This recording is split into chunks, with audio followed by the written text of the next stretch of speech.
La pluie frappait froidement les vitres teintées de la voiture, presque aussi froide que le sang qui coulait dans mes veines. Je ne devrais pas être là. Je devrais être dans ce cercueil d'acajou fermé, pleurer encore et encore. Mon avocat, le docteur Arruda, se tenait à mes côtés, manipulant la caméra longue portée, les yeux rivés sur l'objectif. « Ils sont tous là, Elvira. Exactement comme prévu, » murmura-t-il. Je ne pus répondre. Ma gorge était serrée. Un nœud d'angoisse et de colère que je n'avais jamais ressenti auparavant. J'assistais à mes propres funérailles. L'odeur du cuir de la voiture semblait se mêler à celle des lys mouillés de l'autre côté de la rue. J'y étais morte au monde. Mais pour la première fois, mes yeux s'ouvraient douloureusement à la vérité. Mon fils, mon pauvre Marcos. Je l'ai vu s'effondrer sur le cercueil, les épaules secouées de sanglots que j'entendais presque depuis l'intérieur de la voiture. Il était anéanti, comme je m'y attendais. Mais c'est elle, c'est Béatrice, qui m'a coupé le souffle. Elle le soutenait, lui caressant le dos d'une main, le visage caché dans son épaule. Elle ressemblait à la belle-fille parfaite, à la veuve attentionnée, endeuillée aux côtés de son mari, mais quelque chose clochait. J'ai senti un frisson dans la nuque. Le docteur Arruda a ajusté la mise au point et a zoomé. « Regardez-la, Elvira, regardez bien », a-t-il dit d'une voix dure comme l'acier. Et j'ai regardé. J'ai vu la rigidité de sa posture, la façon dont elle jetait un coup d'œil par-dessus l'épaule de Marcos, presque avec impatience. Et puis, c'est arrivé.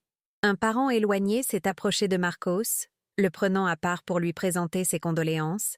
L'espace d'un instant, Béatrice est restée seule devant le cercueil où j'aurais dû être. Elle pensait que personne ne la regardait. Elle pensait que son moment de deuil forcé était terminé. Elle s'est penchée, comme pour lui offrir un dernier adieu affectueux, mais il n'y avait aucune chaleur. Un frisson m'a parcouru l'échine en voyant ses lèvres se courber. Ce N n'était ni de la tristesse, ni du chagrin. C était un sourire cruel, victorieux, qui transperçait son visage pâle comme un couteau. J'ai senti mon estomac se nouer. Une nausée acide me montait à la gorge. Ce N n'était plus la femme que j'avais accueillie chez moi pendant 10 ans. Le docteur Arruda zooma encore plus près, son visage remplissant le petit écran de la caméra. Je vis ses lèvres bouger. Elle ne le dit pas à voix haute. Elle murmura au bois poli du cercueil.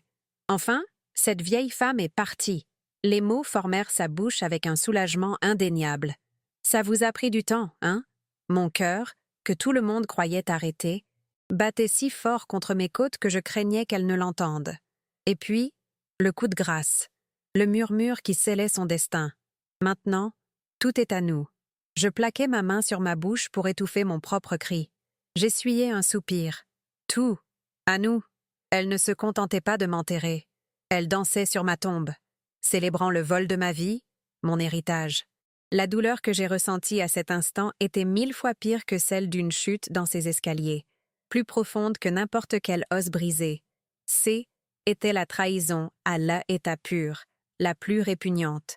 La femme qui mangeait à ma table, que je traitais comme ma fille, était là, souriant à ma fausse mort.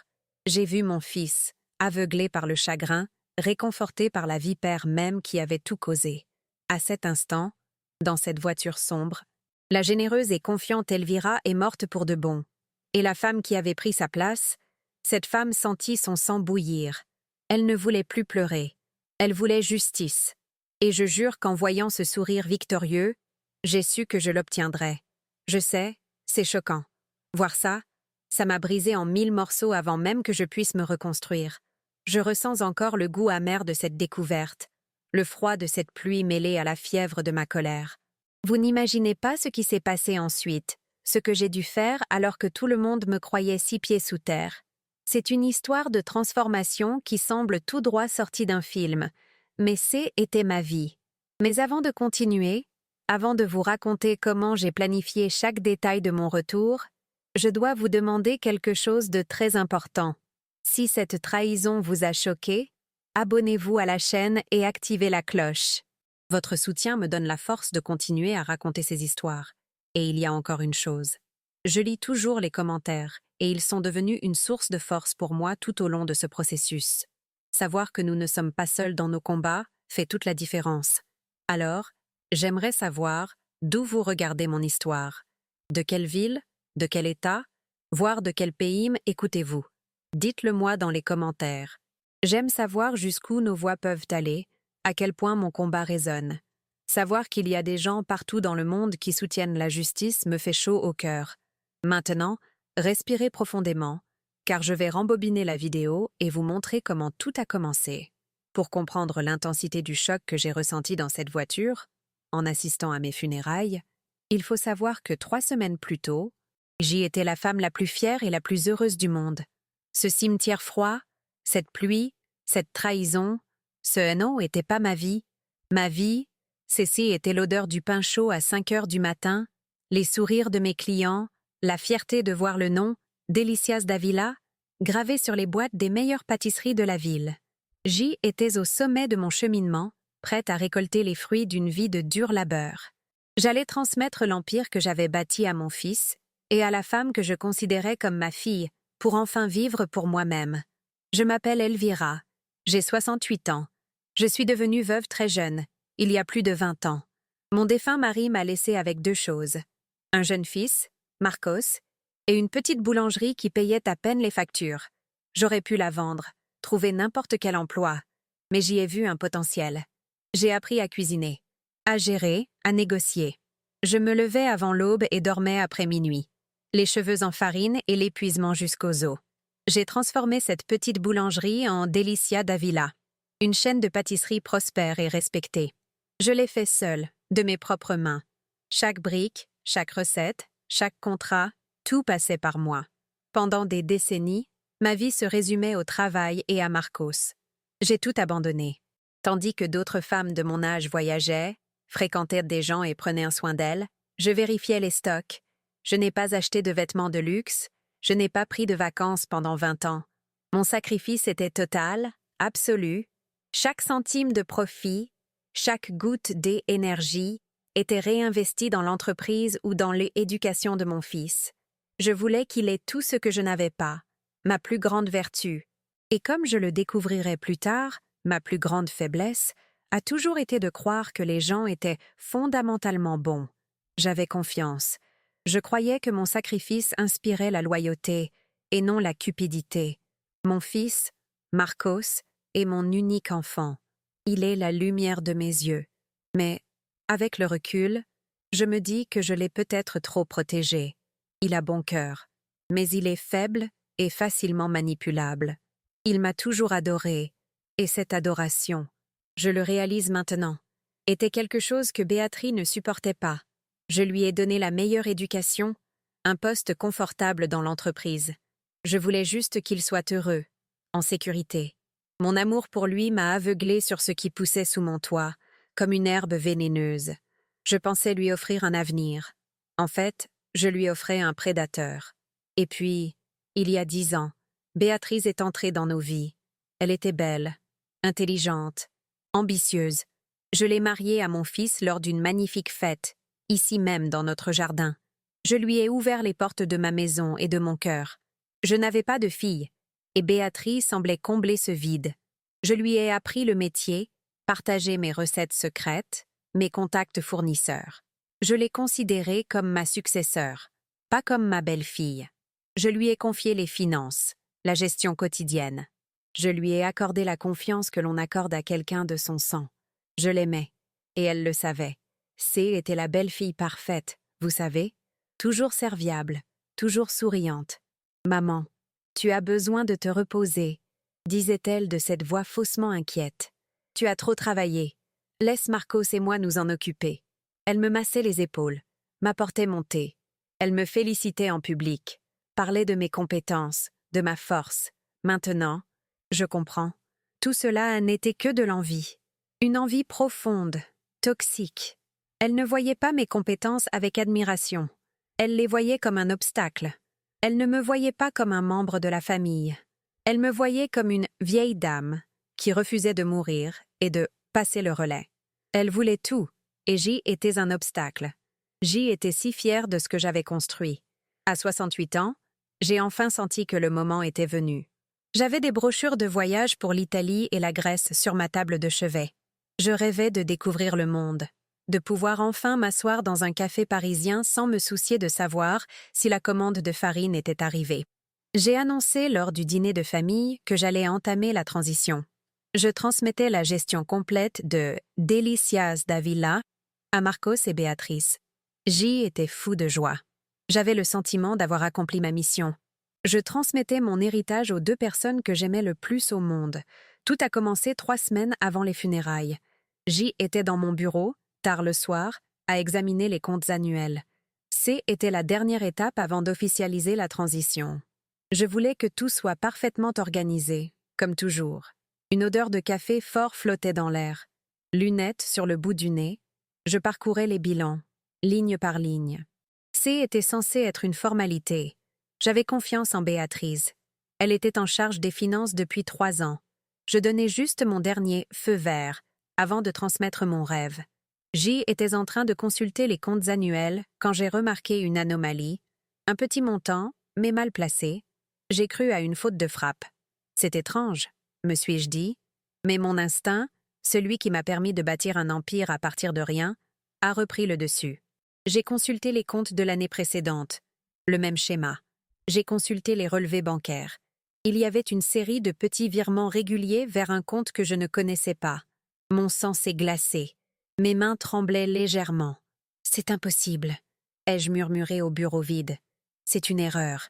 Il faut que ce soit une erreur. J'ai passé la nuit éveillée au bureau. À chaque heure qui passait, la boule au ventre grossissait. Ce N n'était pas une erreur. Il s'agissait de détournements de fonds considérables. Des centaines de milliers de dollars, dilapidés au fil des ans, méthodiquement, intelligemment. C était un vol flagrant. J'ai senti mon cœur battre la chamade. Une vive douleur dans la poitrine. Quelqu'un saignait à blanc mon entreprise, celle à laquelle j'avais consacré ma vie, ma jeunesse. J'avais le front glacé. J'y étais trahi, volé. Et le pire, je ne savais toujours pas par qui. J'ai prié pour que ce soit un manager quelconque, un nouveau comptable. Et puis, à 3 heures du matin, alors que le soleil était presque levé, je l'ai vu. La signature numérique, l'autorisation du compte fantôme. Ce N n'était pas une inconnue. C était Béatrice. Ma Béatrice. La belle fille que j'aimais comme une fille. Son nom s'affichait sur l'écran, se moquant de moi. J'ai senti le souffle me quitter. La nausée était si forte que j'ai dû m'accrocher à la table. J'avais les jambes qui faiblissaient. Chaque sourire, chaque « maman, repose-toi », chaque câlin, tout défilait devant mes yeux comme une farce écœurante. Elle me volait en me souriant. Elle me volait pendant que mon fils, son mari, était dans la pièce D à côté. Malgré les preuves irréfutables, mon cœur de mère, ou plutôt mon cœur d'idiote, cherchait une explication. Peut-être était-ce une contrainte, peut-être une dette. Je refusais de croire qu'elle était simplement mauvaise. J'ai décidé de la confronter, mais en privé. Je ne voulais pas détruire mon fils, ni ma famille, avant de comprendre. Je l'ai convoqué à la maison le lendemain et lui ai dit que nous devions vérifier certaines factures. J était nerveuse, le cœur battant la chamade. J'avais encore l'espoir vain que tout cela n'était qu'un terrible malentendu. Je voulais lui donner une chance de s'expliquer. Elle arriva à la maison principale, l'air calme. Je la conduisis dans le bureau et fermai la porte. Je lui montrai les papiers. Je lui montrai les virements. Je demandai « Béatrice, explique-moi ça, s'il te plaît. » Je m'attendais à des larmes. Je m'attendais à des remords. Je m'attendais à une confession désespérée. Ce à quoi je ne m'attendais pas, c'est à ce qui arriva. Son masque tomba. Son sourire disparut. Et ses yeux s'emplirent d'une rage froide que je n'avais jamais vue auparavant. « Tu n'allais pas prendre ta retraite, vieille femme indiscrète ?» cracha-t-elle. Le venin dans sa voix me fit reculer. Puis, prise de panique et de rage d'avoir été découverte, elle me repoussa. J était en haut de l'escalier de marbre, à l'entrée. La poussée était violente, pleine de rage. J'ai perdu l'équilibre. Je me souviens du cri de Marcos venant du salon, du bruit de mon propre corps heurtant les marches.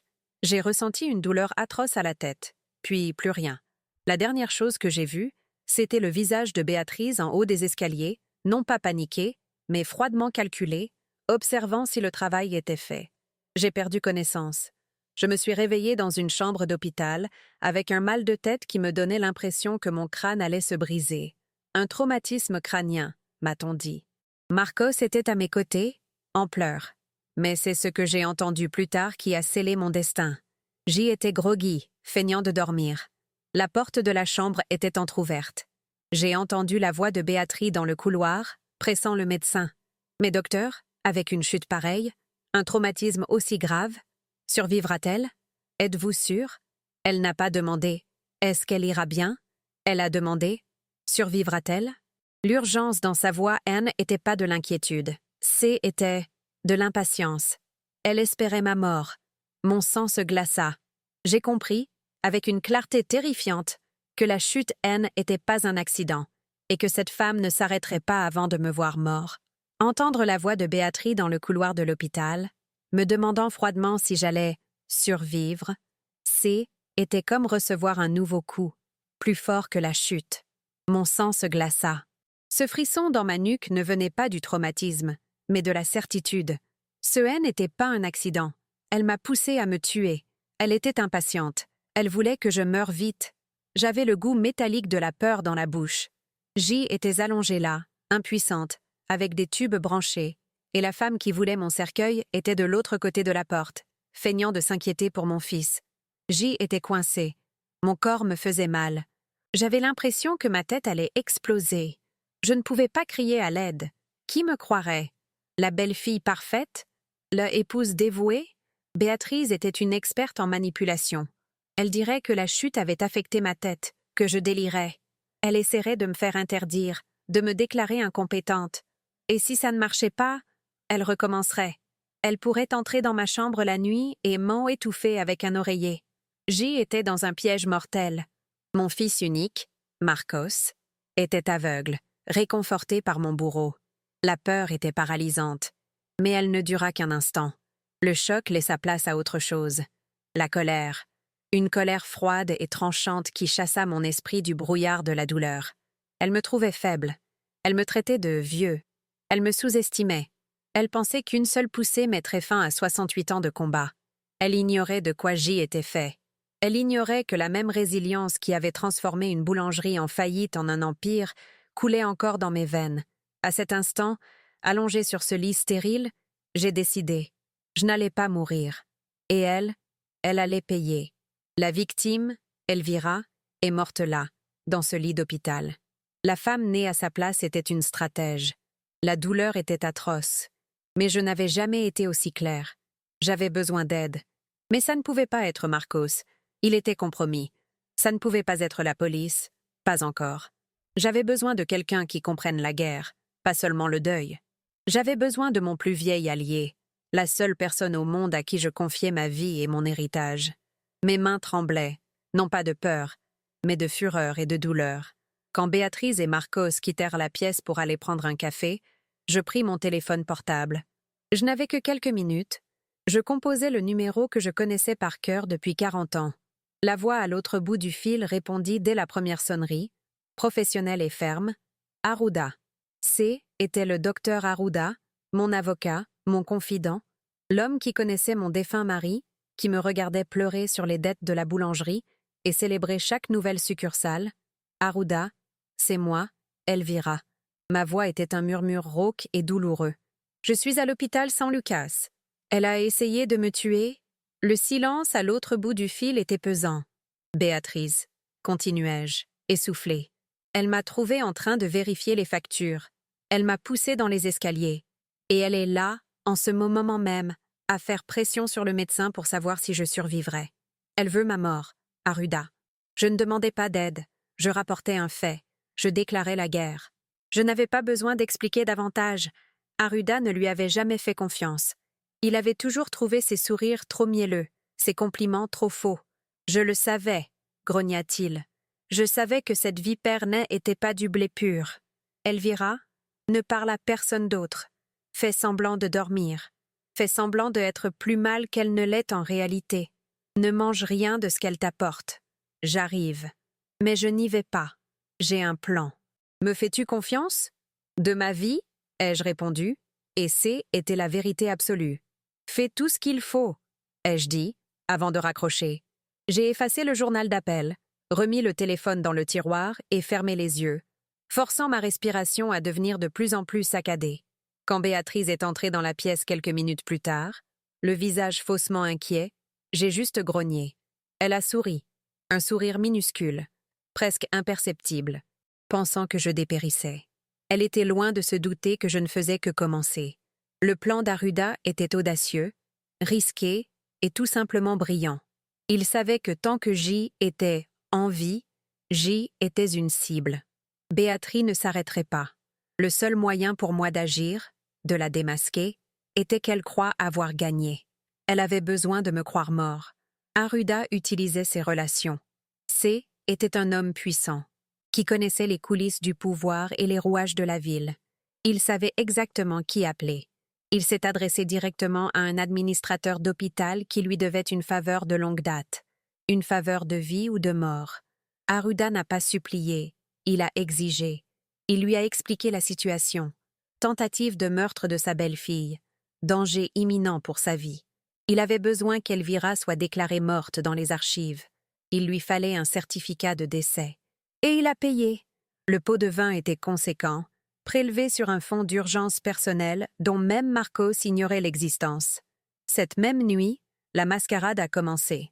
Au milieu de la nuit, mon moniteur cardiaque s'est déclenché, puis s'est arrêté. Tout était orchestré par l'équipe de l'administration.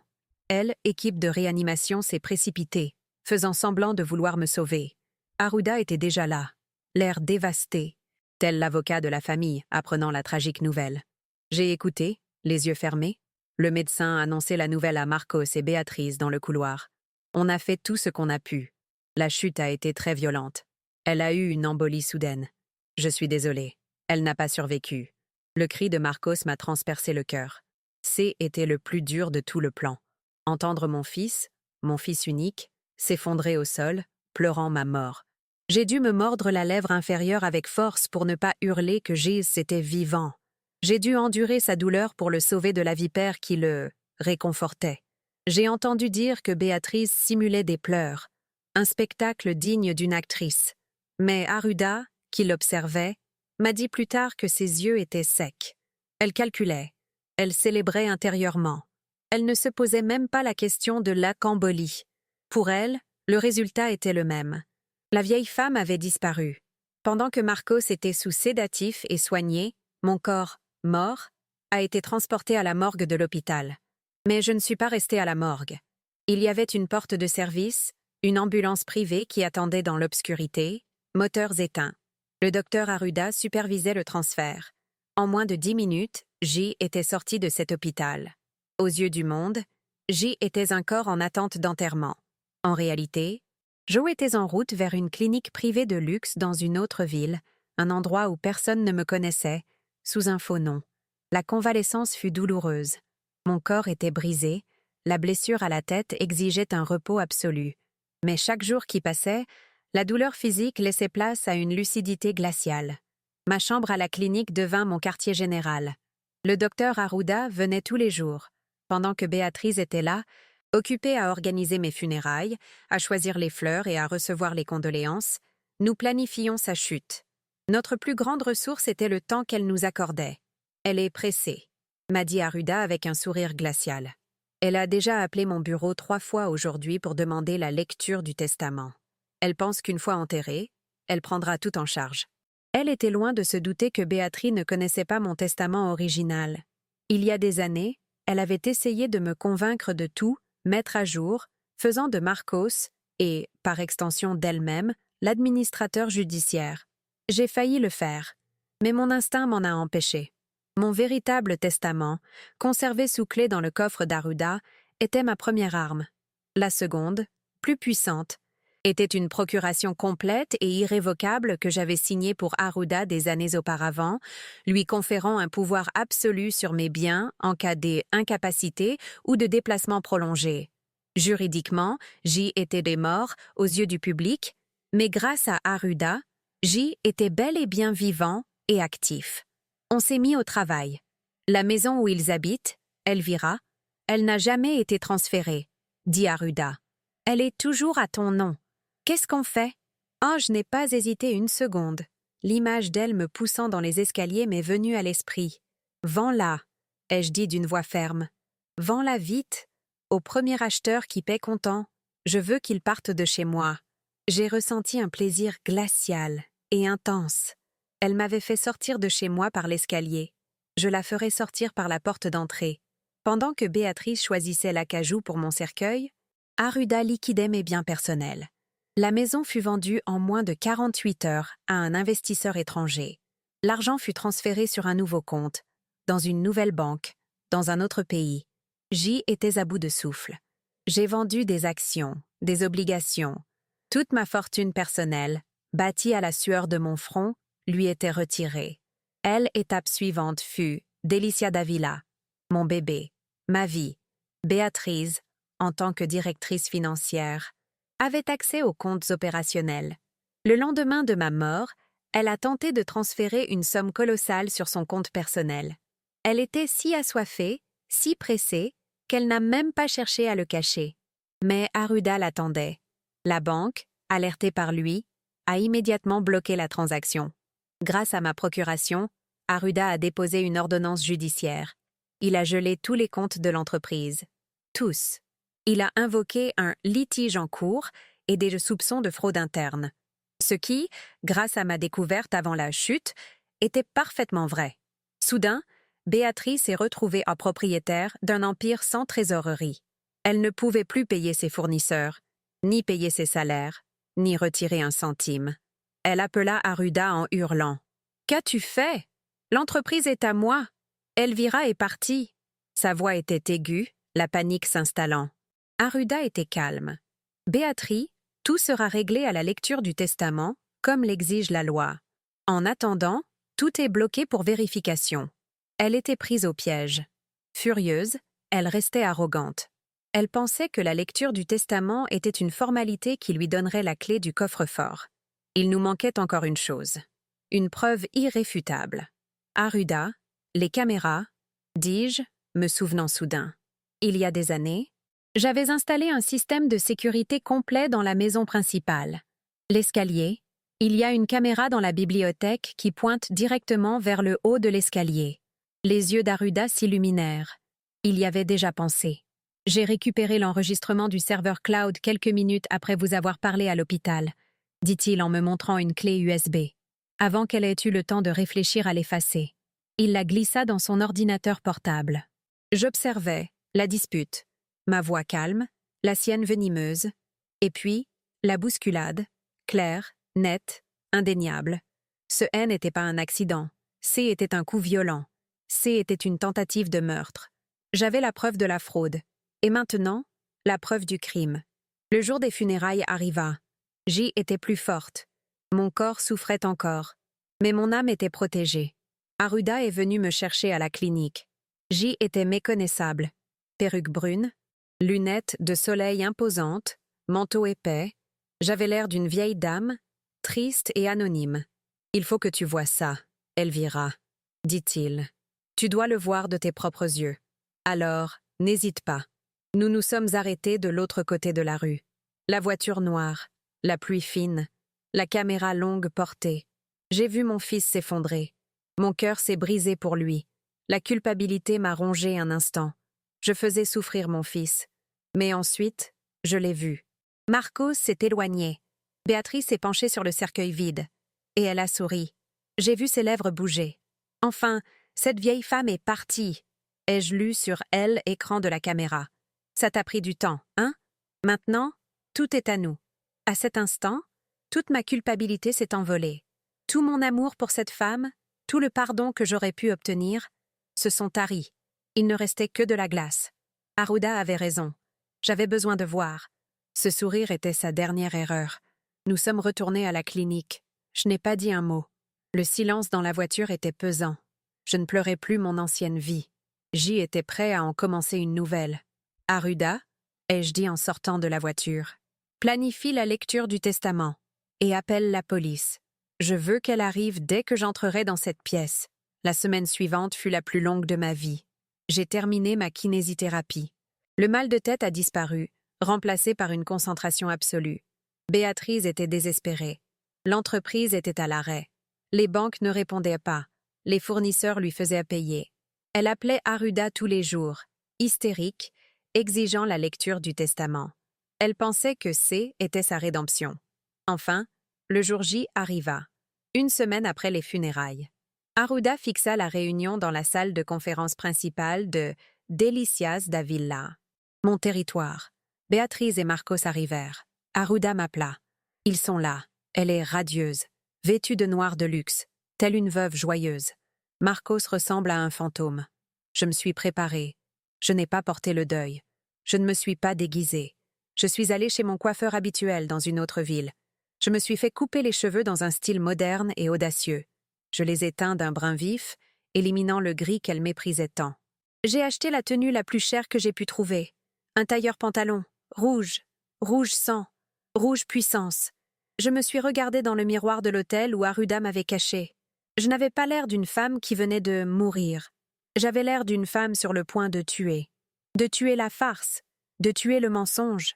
J était en bonne santé, forte, et mes yeux brillaient d'une lueur que même moi je ne reconnaissais pas. C'était l'éclat de la justice. Aruda m'a rejoint dans le hall. La police est postée dans le couloir D à côté. Ils entreront à votre signal. L'enregistrement est prêt. À vous, Elvira. Nous sommes entrés dans le bâtiment. Mon bâtiment. Nous avons pris l'ascenseur de service. Nous sommes restés dans une pièce adjacente, à écouter par la porte. J'entendis la voix d'Aruda, solennelle, annoncer la réunion. Nous sommes ici aujourd'hui pour la lecture du testament de Madame Elvira. J'entendis la voix de Béatrice, impatiente. Oui, pouvons-nous accélérer les choses, s'il vous plaît? Nous avons une entreprise à sauver. Je pris une grande inspiration. Mon cœur ne battait pas la chamade. Il était calme. Il était temps. J'ouvris la porte. Debout de l'autre côté de la porte, j'y écoutais. Ma main ne tremblait pas. J'entendais la voix de Béatrice, aiguë et arrogante, percer la solennité de la pièce. Elle était vêtue d'un noir coûteux, un faux deuil qui ressemblait à un costume de victoire. Je la revoyais, radieuse, assise au bout de la table qui avait été la mienne pendant 30 ans. À côté d'elle, j'imaginais mon fils, Marcos, pas l'ombre de l'homme que j'avais élevé, tel un fantôme, encore perdu dans le chagrin, manifestement entraîné par elle. La tension était si forte que je pouvais presque la toucher. J'inspirais profondément, sentant la résistance du tissu de mon costume rouge. Il était temps que le rideau se lève. Le docteur Aruda ouvrit la réunion d'une voix calme et professionnelle, comme toujours. Nous sommes ici aujourd'hui pour la lecture officielle du testament de Madame Elvira. Il parvint à peine à terminer sa phrase. Docteur Aruda, avec tout le respect que je dois à sa mémoire. La voix de Béatrice était pleine de fausseté. Mais l'entreprise est à l'arrêt. Les fournisseurs n'ont pas été payés. Nous devons accéder immédiatement au compte. Pouvons-nous passer directement au moment où Marcos et moi prenons le contrôle total? Son insolence était incroyable. Elle n'a même pas attendu que son corps refroidisse avant de tenter de mettre la main sur mon empire. Elle continua son assaut, se sentant tout maîtresse de ses affaires. Je suis la responsable financière, comme vous le savez. J'ai essayé d'effectuer les virements nécessaires ce matin, et la banque m'a informé que vous aviez tout gelé. C'est absurde. Elvira m'a laissé aux commandes, aux côtés de mon mari. J'exige que cette affaire soit résolue immédiatement. Elle frappa la table du poing. Un geste de pouvoir qu'elle se sentait désormais maîtresse de lui. Elle était là pour prendre possession de ses biens, pas pour se lamenter. Elle était persuadée qu'il ne lui manquait qu'une signature pour obtenir tout ce qu'elle désirait. L'avidité la aveuglait.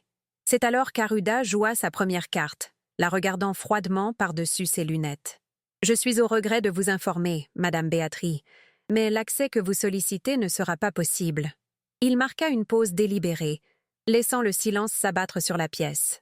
En raison de certaines complications juridiques et d'un audit d'urgence, tous les biens et comptes appartenant à Madame Elvira ont été gelés préventivement. Et quand je dis « tous », je ne parle pas seulement des comptes de l'entreprise. Je parle des comptes personnels, des biens, de tout. Le piège était tendu. Son visage changea instantanément. Le sourire radieux d'une veuve victorieuse s'effaça, laissant place à un froncement de sourcils empreint de confusion et de rage pure. « Quoi? Gelé? Comment ça? Gelé? Tu ne peux pas faire ça. » Elle se tourna vers Marcos, qui semblait aussi choqué qu'elle, mais pour des raisons différentes. « Elvira est morte. Le testament dit « Tu n'as pas le droit. » Marcos, pour la première fois, retrouva sa voix, quoique faible. « Béatrice, calmez-vous. Docteur Arruda, que se passe-t-il? Quelle audite ?» Il était perplexe. Elle était furieuse. La panique commença à la gagner, remplaçant l'arrogance qu'elle portait si bien. Béatrice bondit sur ses pieds, sa chaise raclant bruyamment le sol. « Non, je ne me calmerai pas. C'est une ruse de ta part. Vieux Cupide, tu essaies de voler ce qui est à nous, ce qui est à Marcos, ce qui m'appartient par mariage. Tu n'as aucune autorité légale pour faire ça. » Elle hurlait à présent, le visage rouge, le masque de la belle-fille en deuil fondant comme de la cire, révélant le monstre enragé qui se cachait en elle. C'était mon signal. J'entendis l'hystérie dans sa voix, le son d'une cupidité contrariée. Je regardai Arruda, assis dans la pièce voisine, attendant avec moi. Il hocha la tête. Mon cœur ne battait pas la chamade. Il battait à tout rompre, un tambour battant au rythme de ma vengeance. Je lissais le devant de mon costume rouge, tâtant le tissu résistant et coûteux. Je posai la main sur la poignée de porte. Le métal était froid contre ma peau, mais je bouillonnais intérieurement. J'y étais prêt. Ça y était. J'ouvris la porte. Le cliquetis de la serrure résonna comme un coup de feu dans le silence qui suivit le cri de Béatrice. Le bruit de l'ouverture interrompit son hystérie. J'entrai lentement. Je ne courus pas. Je n'étais pas pressée. Je voulais qu'il me voie. Je voulais qu'elle s'imprègne de chaque seconde de cet instant. Je m'arrêtai à l'entrée de la salle de réunion, mes talons claquant d'un seul coup sec sur le parquet ciré. Le silence qui s'abattit sur la pièce était absolu, pesant, assourdissant. La première personne que j'ai regardée, Cecil, était mon fils. Les yeux de Marcos S. écarquillèrent jusqu'à lui sortir de l'esprit. On aurait dit qu'il avait vu un fantôme, ce qui était en fait mon cas. Sa bouche s'ouvrit en un « Oh, parfait », mais aucun son n'en sortit. Il leva une main tremblante, comme s'il voulait me toucher par-dessus la table, mais son cerveau ne parvenait pas à traiter ce que ses yeux voyaient. « Maman » murmura-t-il finalement. Le mot était à peine audible, une voix fluette, emplie de stupeur, d'incrédulité et d'espoir terrifié. Puis mes yeux se sont posés sur Béatrice. Son visage s'est vidé de son sang. Elle est devenue pâle, d'une pâleur cadavérique qui, ironiquement, s'accordait parfaitement avec sa coûteuse robe de deuil. Ses yeux se sont écarquillés de terreur. Elle a reculé d'un pas, trébuchant sur la chaise qu'elle avait frappée du pied. « Tu » a-t-elle balbutié en me pointant un doigt tremblant. « Tu es morte! Tu es morte! Je l'ai vue! Je l'ai vue !» Sa voix était un cri aigu de panique. Elle était plongée dans son pire cauchemar. Je m'avançai, sortant de l'ombre de la porte et pénétrant dans la pleine lumière de la pièce. Je me sentais puissante, en pleine forme, vibrante. J'esquissai un petit sourire, un sourire froid qui n'atteignit pas mes yeux. Morte? Béatrice? Non. Je vais parfaitement bien, merci. En fait, je ne me suis jamais sentie aussi bien.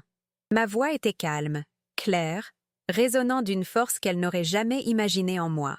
Le deuil te va bien, ma chère? Même si c'est un peu prématuré, tu ne trouves pas? Son effondrement fut immédiat. « Non! Non! Non! » hurla-t-elle, complètement hystérique, se tenant les cheveux à deux mains. « J'ai vu le cercueil! J'ai vu l'enterrement! C'est une arnaque! » « C'est une mascarade! » Ses yeux hagards se tournèrent vers le docteur Arruda. « Qu'avez-vous fait? Espèce de vieux malade! L'avez-vous déterré? » La logique avait déserté son esprit. Il ne lui restait que la terreur de être attrapé, de se faire arracher son butin des mains à la dernière seconde. Je me suis lentement dirigée vers le bout de la table, ma place légitime, celle qu'elle avait tenté de voler. J'ai caressé le bois poli. « Tu as vu un cercueil vide, Béatrice. » ai-je dit, ma voix tranchante comme du verre. Un cercueil très cher, au fait. J'ai approuvé la facture. Mais pendant que tu regardais un cercueil vide, je te regardais. Oh, comme je te regardais. Je me suis penchée par-dessus la table, croisant son regard, désormais empli d'une panique animale. Je ne m'arrêtais pas. Je voulais qu'elle entende chaque mot. « Je t'ai vu rire à mes funérailles, » continuai-je, savourant la justice de l'instant. « J'ai vu ton sourire de victoire quand tu pensais que personne ne te regardait. Je t'ai entendu dire, mot pour mot. » Je me rapprochai d'elle. Enfin, cette vieille femme est partie. Son visage se tordit de déni et de pure terreur. Elle savait qu'elle en avait fini. « Tu te souviens, Béatrice? Maintenant, tout est à nous. Son visage se vida. Cette révélation était insupportable pour mon fils. La trahison de sa femme, la résurrection de sa mère, évocation de son rire à mes funérailles. Était une avalanche d'horreur que son esprit ne pouvait supporter. Il regarda Béatrice avec une expression d'horreur absolue. Puis moi. Maman, elle a dit ça? Je le fixais avec une profonde tristesse. Il n'arrivait pas à assimiler la nouvelle. Ses yeux se révulsèrent et il s'effondra au sol, inconscient. Un bruit sourd résonna dans le silence de la pièce. Béatrice ne regarda même pas son mari étendu par terre. Son instinct, celui d'une rate acculée, lui inspirait la fuite. Elle était au bout du rouleau et le savait. Elle se retourna et courut désespérément vers la porte principale de la salle de réunion, celle qu'elle avait franchie avec une telle aisance. Elle saisit la poignée, tira fort et secoua la porte. « À l'aide! Laissez-moi sortir! Ouvrez cette porte! » Mais la porte était verrouillée de l'extérieur. Elle était piégée. La porte s'ouvrit enfin, mais pas à cause d'elle. Elle s'ouvrit de l'extérieur, révélant 2 policiers en uniforme, grands et impassibles, qui bloquaient complètement le passage. Béatrice se figea. Elle laissa échapper un léger gémissement, un son pathétique. Son regard passa des policiers à moi, puis à nouveau à moi. Elle était coincée entre moi et la police. Il n'y avait nulle part où fuir.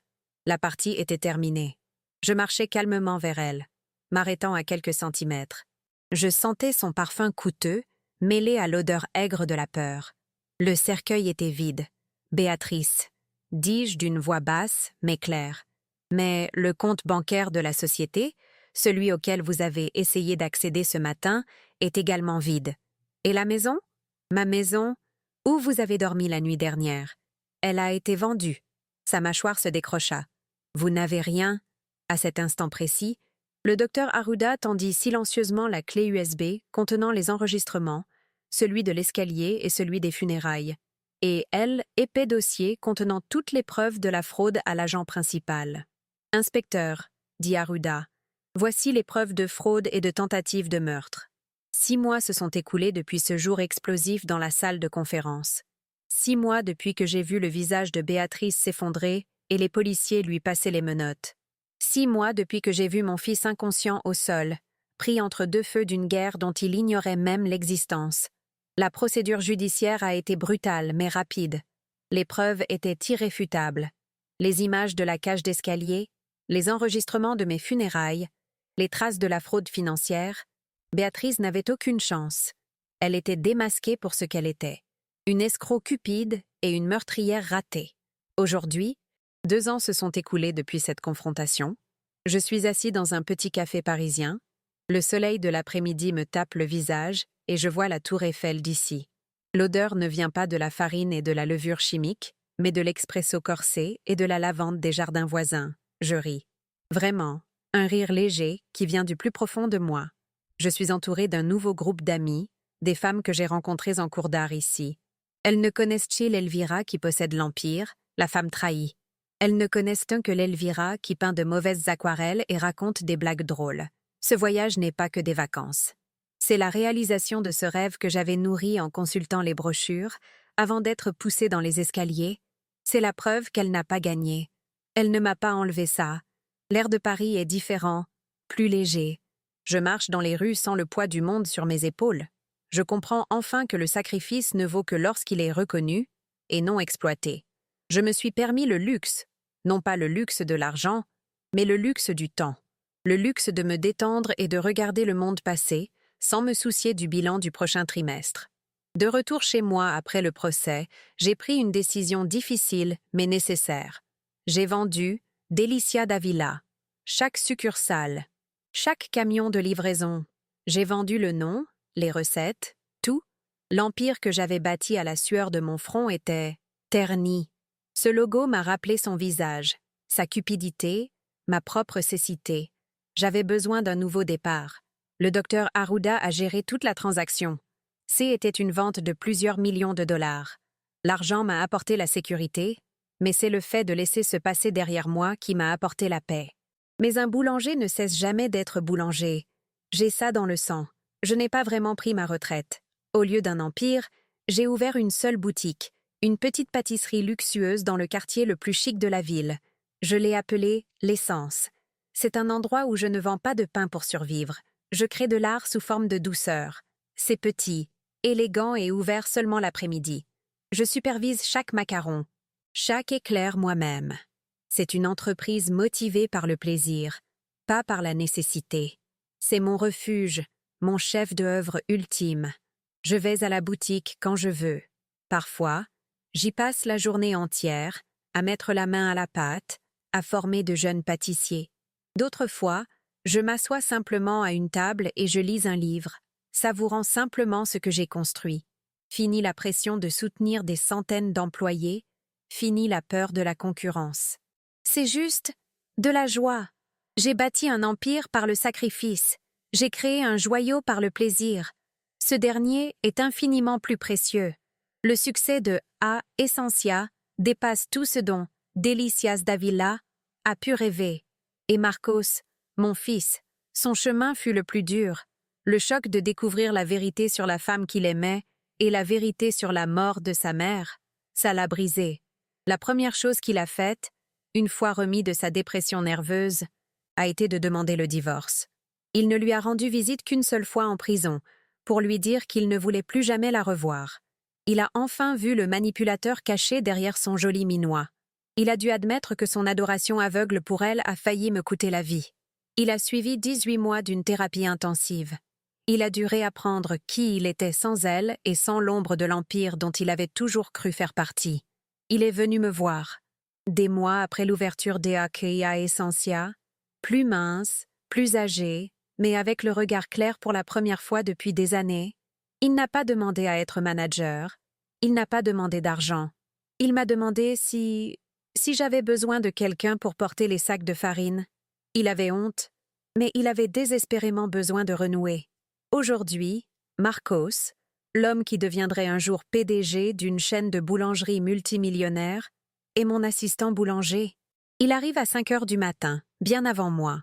Il pétrit la pâte. Il lave le sol de la cuisine. Il travaille de ses mains, apprenant ce métier de toutes pièces, celui que son grand-père a initié et qu'il a toujours méprisé, le qualifiant de « travail manuel ». Il reconstruit humblement sa relation avec moi, un pain après l'autre. Il gagne sa vie et, surtout, il retrouve l'estime de soi. Je lui ai pardonné. Quant à Béatrice, son sort était exactement celui qu'elle méritait. Elle a été condamnée pour une longue liste de crimes, escroquerie aggravée, faux et, le plus grave, tentative de meurtre, aggravée par mon âge et la relation de confiance. Les images de la caméra de la cage d'escalier, où elle me bouscule clairement après la dispute pour l'argent, ont scellé son sort. Le juge a été impitoyable. Elle a été condamnée à la peine maximale. 25 ans de prison. Je ne l'ai jamais revue en personne. Mais le docteur Arruda, qui reste mon meilleur ami et mon compagnon de bar du vendredi, me donne parfois de ses nouvelles. Elle n'est plus la belle femme arrogante qui est entrée dans ma famille. La prison l'a vieillie de 20 ans. Ses cheveux, autrefois parfaits, sont maintenant clairsemés et sans vie. Ses yeux, qui brillaient autrefois d'avidité, sont désormais morts, vides. Elle a tout perdu. Sa beauté, sa liberté et toute chance de rédemption. C'est la justice poétique, cependant, qui m'a le plus satisfait. Le destin a un sens de l'humour très noir. Dans l'aile où Béatrice purge sa peine, elle a été affectée à l'équipe de nettoyage. Elle passe ses journées à genoux, vêtue d'un uniforme de prisonnier usé, à récurer le sol sale des couloirs. Celle qui rêvait d'avoir le monde à ses pieds passe maintenant ses journées à nettoyer après les autres. L'ironie est presque douloureuse, tellement elle est parfaite. Et il y a un détail supplémentaire. Une dernière cruauté de l'univers. Dans la salle des gardes, au bout du couloir qu'elle nettoie, il y a une petite télévision. Elle reste allumée toute la journée, diffusant généralement des chaînes d'information locales ou des émissions de variété. Béatrice, épuisée, s'arrête pour essuyer la sueur de son front avec l'avant-bras de son uniforme sale. Elle fixe ce petit écran, son seul aperçu du monde extérieur. La semaine dernière, elle a eu une surprise. Elle s'est arrêtée, serpillière à la main, et a regardé la télévision. Et qu'a-t-elle vu? Une publicité. Une belle publicité locale, bien réalisée. C'était celle de A Essentia, ma nouvelle pâtisserie de luxe. La publicité montrait les pâtisseries exquises, les clients élégants qui riaient, et puis, c'est moi qui ai été aperçue. J était là, souriante, en pleine forme, présentant ma nouvelle création à succès.